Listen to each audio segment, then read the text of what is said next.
करत करत अभ्यास जड़मति होत सुजान। करत करत अभ्यास जड़मति होत सुजान, रसरी आवत जब सिल पर परतनेसा।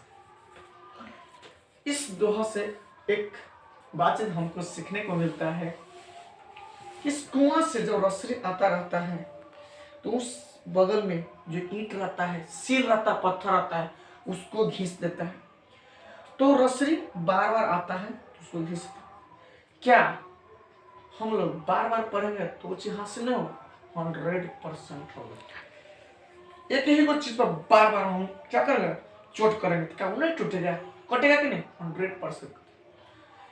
तो नमस्ते नमस्कार, कैसे हैं आप लोग? तो फिर हम आ गए हैं मैथ के जादूगर अमरेश सर, एक हिंदी के एक सबसे अच्छे कहानी लेकर, जो 10वीं कक्षा का यह वर्णिका है, जिसमें पहले का वीडियो हम बना दिए थे, जिसका नाम था दही वाली मंगामा। और यह है चैप्टर नंबर 2, ढहते विश्वास। कौन है? ढहते विश्वास। यह कहानी एक बहुत दर्दनाक है, एक हादसापूर्ण है, लेकिन इनको भी जानकारी लेना, सुनना बहुत जरूरी है हमारे बच्चों के लिए, और एग्जाम में भर भर के क्वेश्चन आते हैं। तो चलते हैं, इस कहानी को हम आगे बढ़ाते हैं। आप लोग भी जहां है वहां बैठ जाइए आराम से, स्वेटर साल पहन लीजिए क्योंकि ज़्यादा आ चुका है। तो हम चलते हैं, इस कहानी को स्टार्ट करते हैं। इस कहानी का नाम है, पहले 1 नंबर शीर्षक का नाम है ढहते विश्वास। और पहले हम 1 नंबर में लेखक परिचय देते हैं, क्योंकि लेखक परिचय से बहुत सारे क्वेश्चन है कि इसका लेखक कौन है, इसका जन्म कहाँ हुआ है, इसका जन्म कब हुआ है, किस भाषा से रिलेटेड है। तो चलते हैं, स्टार्ट करते हैं। ढहते विश्वास इस शीर्षक का नाम है, कहानी का नाम है। लेखक परिचय, लेखक का नाम है सात कोरी होता। कौन है? सात कोरी होता। इसका जन्म हुआ है 29 अक्टूबर 1929 ईस्वी में, और जन्म स्थल का नाम है मयूरगंज के ओडिशा में। ओडिशा, ठीक है। यह उड़िया भाषा के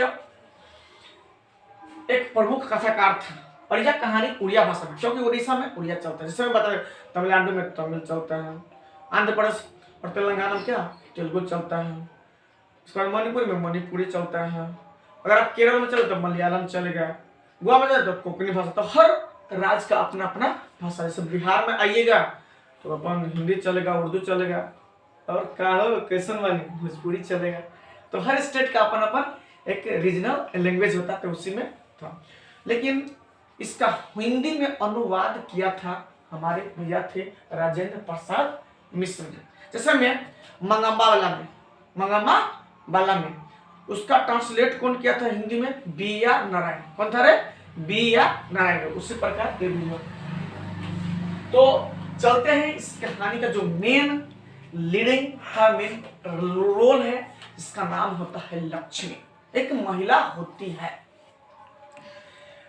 इसका पति का नाम होता है लक्ष्मण, जो कलकत्ता में जॉब करते रहते हैं, काम करते रहते हैं। लेकिन वो काम करते जितना पैसा नहीं कमा पाता है जिससे उसका परिवार चल पाए, इसलिए यह महिला लक्ष्मी याद रखिए, क्योंकि इस कहानी का मेन है लक्ष्मी, जिससे दही वाली मंगम्मा में मंगम्मा का चरित्र चित्रण क्या उसी पर पूरा है। उसी प्रकार इस चैप्टर में लक्ष्मी। तो लक्ष्मण कमाता रहता है कलकत्ता याद रखिए, पूछता है कई बार एग्जाम में पूछता है कि लक्ष्मण कहाँ काम करता था? कलकत्ता में। तो कलकत्ता में पैसा कमाता रहता है, लेकिन उस पैसा से उसका घर परिवार नहीं चलता रहता, इसलिए यह लक्ष्मी एक गांव का तहसीलदार के पास छोटा मोटा काम करता, जिससे उसका परिवार भरण पोषण हो रहा था और बच्चों का पालन पोषण हो रहा था। और सेकंड बात और बताते हैं, पूछता है कि लक्ष्मी के कितने बच्चे होते हैं? तो 4 बच्चे होते हैं, लेकिन बेटा पूछे तो 2, और उसमें सबसे बड़ा बेटा का नाम रहता है अच्युत। क्या नाम रहता है? अच्युत नाम रहता है। 2 बेटा 2 बेटी, और उसका पति का नाम होता है लक्ष्मण नाम होता है। तो कहानी को आगे बढ़ते हैं। जब लक्ष्मी अपना ससुराल यहाँ पर आती है तो वहां पर तूफान से उसका वेलकम होता है, क्योंकि जो ये जगह है वहां पर एक खतरनाक माने प्राकृतिक घटनाओं से घिरा हुआ था। जैसे में कभी कभी तूफान आता था, सुखाड़ आता था, बाढ़ आता था, बरसात होता था, माने वहां कभी भी शांतिपूर्ण जीवन नहीं यापन लोग सब कर रहे थे। जब ये वो शादी करके आती है तो तूफान आया था, जैसे उसका घर का छप्पर सब उड़ जाता है। और कुछ दिन पहले उसका ससुर जी इस दुनिया से टपक गए रहते हैं। वो हीराकुंड बांध में बनाते बनाते वहीं पर वो मर गए रहते हैं। इसके बाद उनको लक्ष्मी को 1 बीघा खेत मिला था, जिसमें लक्ष्मी और उसका बड़ा बेटा अच्युत होता है, जो अपन खेती बाड़ी करता रहता है। वह खेती बाड़ी करता रहता है, धान का फसल उगाता है। धान के फसल में जन्मे करते सबसे पहले बीज को बोया जाता है किसी और खेत में, उसको हमारे गांव देहात में, हमारे बिहार के एरिया में बिरार बोलते हैं। लेकिन उसी समय सूखा था, जिससे उसका बीज जो होता है वो भी क्या होता है, नष्ट हो जाता है। क्या होता है, नष्ट होता है। इसके बाद काफी तेज बाढ़ आता है, बारिश होता है, इसके बाद बाढ़ आता है। माने प्राकृतिक आपदा से कोबो बच नहीं पाए हैं इस गांव। इसका जो घर होता है जस्ट ऊपर एक देवी बांध होता है। क्या होता है, देवी बांध होता है। और इस बगल में दलई बांध होता है। कौन बांध होता है, दलई। और यहाँ पर हीराकुंड बांध होता है। यही दलई बांध से है ना इस गांव में क्या आता है, क्या आता रहता है, बाढ़ आता रहता है। तो कहानी को हम फिर एक नया मोड़ लेते हैं। यही दलई बांध में कुछ कुछ होल हो गया रहता है। क्या हो गया था, होल हो गया रहता है, जिससे कुछ पानी का रिसाव हो रहा था और इस गांव की ओर आ रहा था। तो उस गांव का एक पढ़ा लिखा लड़का होता है, जिसका नाम है गुण विधि। एग्जाम में आया है, माने उस गांव का पढ़ा लिखा कौन होता है, गुण विधि होता है, जिसको है ना बांध बनाने के लिए उसको ख्याति प्राप्त था, क्योंकि यह हीराकुंड बांध में भी काम किया था, उसके पास अनुभव था। तो वो गांव वाला को आया कहने की, देखिए दलई बांध है, उसमें कुछ पानी रिसाव हो रहा है, अगर हम लोग नहीं रोक पाएंगे, उसको नहीं बंद करेंगे, तो मेरा गांव बाढ़ के चपेट में आ जाएगा। तो वो आए, तो कुछ लड़कों सबको ले गए। इसके बाद लक्ष्मी कहता है कि बाबू अच्युत तुम भी जाओ गुण विधि के साथ, और वहां पर बांध के जो भी होल रहेगा छिद्र। तो दलई बांध से कुछ पानी का रिसाव होने लगता है। उस गांव का जो पढ़ा लिखा लड़का होता है, इसका नाम होता है गुण विधि, वह और लक्ष्मी का बेटा जो बड़ा बेटा अच्युत और कुछ गांव वाला मिलकर वो जाता है, वह बंद करने लगता है। लेकिन देखता है पानी का लेवल बढ़ रहा है, धीरे धीरे गांव की ओर आ रहा है। तो जो पढ़ा लिखा जो लड़का गुणविधि होता है, जो दौड़ते दौड़ते आता है, गांव के सरपंच को कहता है, सरपंच जी गांव की ओर है ना पानी आ रहा है, जो दलई बांध है उससे ऊपर होकर पानी आ रहा है। तो कहता है तुम जाओ, पूरा गांव वाला सब कह दो कि उच्च स्थान है वहां पर चले जाए, जहां पर जो उच्च स्थान वहां पर। तो गांव वाले के लोग सब है ना जाता है, कोई स्कूल पर चढ़ जाता है, मंदिर में जाता है, सब आदमी भगवान जी की पूजा करता है, चंडेश्वरी माता, जिस मंदिर का नाम होता है चंडेश्वरी माता। आप ही के हाथ में, आप ही पर विश्वास है, आप ही हमको बचा सकते हैं।